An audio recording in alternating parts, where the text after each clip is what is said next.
दोस्तों, कैसे हो आप सभी। उम्मीद करते हैं आप सभी बहुत अच्छे होंगे और आप सभी को हमारे द्वारा दी गई जानकारी पसंद आ रही होंगी। तो दोस्तों, आज हम जिस टॉपिक के बारे में बात करने वाले हैं वो साइंस बेस्ड है। जो जिन लोगों ने साइंस से पढ़ाई की होंगी उन लोगों को तो बहुत ही इजी तरीके से समझ आ जाएगा कि आज हम क्या बात करने वाले हैं।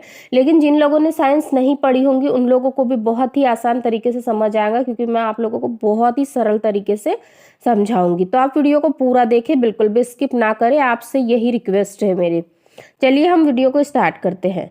प्रेगनेंसी कंसीव करने के लिए विटामिन डी क्यों जरूरी है, आज हम इसी टॉपिक पर बात करेंगे। वीडियो पूरा देखें। वीडियो में जो भी बातें आप लोगों को बताई जाती है, अगर समझ नहीं आती है तो आप पॉज करके देखें, ताकि आपको चीज़ें क्लियर हो जाए और आपको समझ आ जाए, ताकि आपको दोबारा वीडियो देखने की ज़रूरत ना पड़े। चलिए हम बात करते हैं। विटामिन दो प्रकार के होते हैं, एक होता है वाटर सोल्यूबल और दूसरे होते हैं fat soluble. Water soluble vitamin जो रहते हैं, जैसे कि विटामिन B12, ये विटामिन हमने बहुत ही ज़्यादा मात्रा में अगर ले भी लिया तो उसका हमारे शरीर पर कोई भी बुरा प्रभाव नहीं पड़ता है, क्योंकि वो यूरिन के थ्रू बाहर निकल जाता है।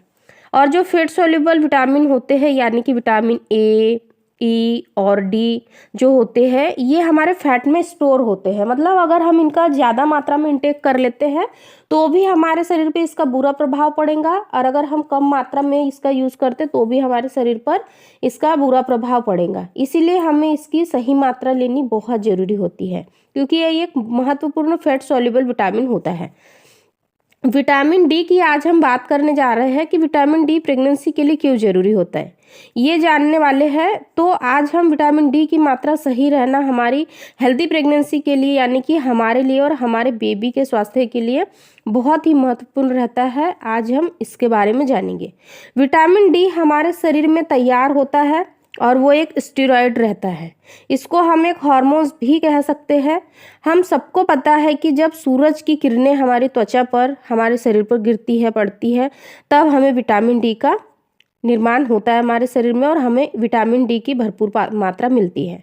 अगर हम यहाँ बात करते हैं कि जो हम खाना खाते हैं तो उससे भी हमें विटामिन डी मिलता है, लेकिन वो बहुत कम मात्रा में मिलता है, जिससे कि हमारे विटामिन डी की पूर्ति सही से नहीं हो पाती।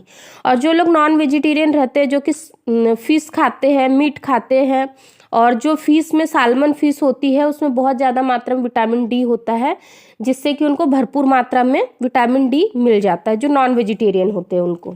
और जो विटामिन डी होता है वो हमारे शरीर के लिए में कैल्शियम और फास्फोरस का एब्जॉर्प्शन हो जाता है, और उसी से हमारी हड्डियां मजबूत होती है। हमारी हड्डियों का जो स्वास्थ्य होता है उसी के माध्यम से अच्छा रहता है।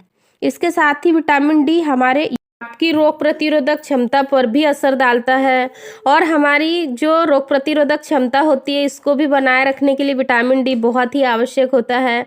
जब आपको गर्भधारण होता है उस समय बेबी का सेल डिवीज़न होता है, उस समय भी इसके लिए बहुत आवश्यक होता है विटामिन डी। और मान लीजिए आपको गर्भधारण हो गया और उस समय आपको अगर विटामिन डी की कमी होती है तो बहुत बार ऐसा होता है कि आपका जो ब्लड प्रेशर होता है वो बहुत ज़्यादा हाई हो जाता है, आपको बहुत ज़्यादा बेचैनी होती है, और साथ ही में कभी कभी आपको वजाइनल इन्फेक्शन भी हो जाता है, संक्रमण हो जाता है, जो कि आपके बेबी तक भी पहुंच जाता है।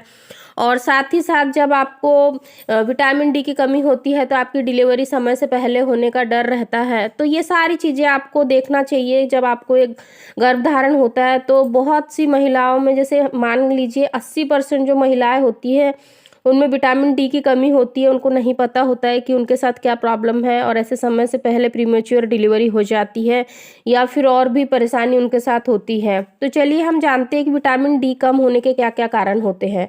तो दोस्तों, जैसा कि आप लोग आजकल देख ही रहे होंगे कि बहुत सी महिलाएं जो बाहर निकलती है लेकिन वो सनस्क्रीन लोशन का यूज़ करती है, जिससे कि उनकी स्किन प्रोटेक्ट रहती है, धूप से आने वाली किरणों से उनकी स्किन को बचाती है और डलनेस से भी बचाती है। लेकिन इसके साथ क्या होता है कि उनको सूर्य की रोशनी सही से नहीं मिल पाती, जिससे कि विटामिन डी की कमी होती है।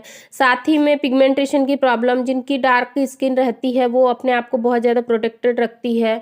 और कुछ महिलाएं जिनकी बहुत ज़्यादा एज होती है, जिनका आंत सही से काम नहीं करता है, खाना सही से डाइजेस्ट नहीं होता है, तो उन महिलाओं के साथ भी ये प्रॉब्लम देखने को मिलती है कि उनके साथ विटामिन डी की कमी होती है। तो ऐसे बहुत से कारण हैं विटामिन डी कम होने के। इसीलिए जब भी आपको गर्भधारण होता है तो आपको फर्स्ट ट्राइमेस्टर में ही विटामिन डी के टेस्ट कर लेने चाहिए कि आपको कहीं विटामिन डी की कमी तो नहीं है, ताकि आपका समय से ट्रीटमेंट स्टार्ट हो सके, क्योंकि ये आपके लिए और आपके बेबी के विकास के लिए बहुत ही ज़्यादा ज़रूरी होता है।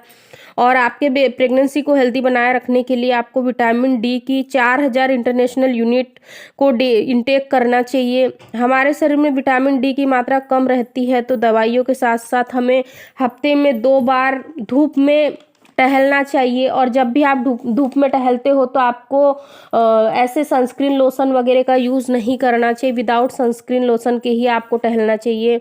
तब हमें हमारा चेहरा भी नहीं ढकना चाहिए, हाथ पैर को भी नहीं ढकना चाहिए। और इस तरीके से आपको अपना विटामिन डी के लेवल को बढ़ाने के लिए प्रयास करना चाहिए। विटामिन डी 2 प्रकार के होते हैं, एक रहता है विटामिन D2 और एक विटामिन D3। विटामिन D2 ये आर्गो कैल्शियोफेरॉन रहता है, ये वेजिटेरियन स्रोत रहता है। और विटामिन D3 ये कोले कैल्शिफेरॉन रहता है, ये नॉन वेज रूप में पाया जाता है। और साथ ही एक बात ये भी है कि आपको ये भी याद रखना है कि जब भी आपको ऐसा लगे कि आपको विटामिन डी की कमी है, तो आपको खुद से भी कोई सप्लीमेंट नहीं लेना चाहिए। आपको सबसे पहले अपने ब्लड टेस्ट करवाने चाहिए, और ब्लड टेस्ट में अगर आपको निकल के आता है कि आपको विटामिन डी की डिफिशियंसी है, तभी आपको डॉक्टर के परामर्श से ही मेडिसिन यूज़ करना चाहिए। और डॉक्टर की सलाह से ही आपको कितने दिन मेडिसिन खाना है और कब बंद करना है, ये सारी चीज़ें आपको ध्यान में रखना चाहिए। क्योंकि जब आप विटामिन डी का ज़्यादा मात्रा में सेवन कर लेते हो, तो इससे आपकी बॉडी पे हल्की सी टॉक्सिसिटी होती है और आपके शरीर में कैल्शियम के लेवल बहुत ही ज़्यादा हद तक बढ़ जाते हैं। तो आपको ये सारी बातों का ध्यान रखना है। आई होप आज के वीडियो में आपको समझ आ गया होगा कि विटामिन डी आपकी प्रेगनेंसी के लिए कितना ज़्यादा ज़रूरी है। अगर वीडियो अच्छा लगे तो लाइक कीजिए, शेयर कीजिए। धन्यवाद।